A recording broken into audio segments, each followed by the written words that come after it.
This is the Lone Crater YouTube. We hope this video helps. You'll start by confirming direct compatibility and preparing both devices. First, make sure your iPhone or iPad model and iOS version support Lightning OTG. Not every device does.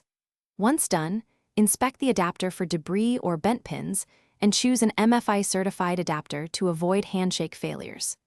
Make sure your host device has at least 20% battery and that Hydra peripherals either have their own power or are low power. This prevents immediate shutdowns when you plug in.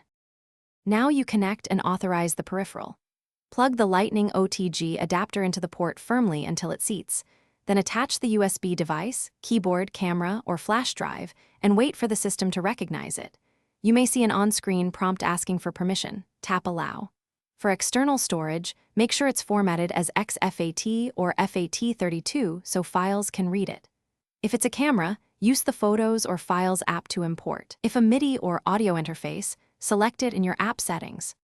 To finish, safely eject any attached storage before disconnecting.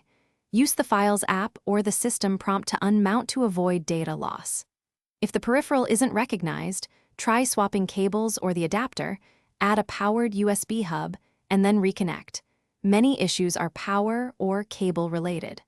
Also make sure you've updated iOS and any peripheral firmware, and restart both devices to clear transient errors. This simple step resolves most lingering handshake problems quickly. Thanks for watching.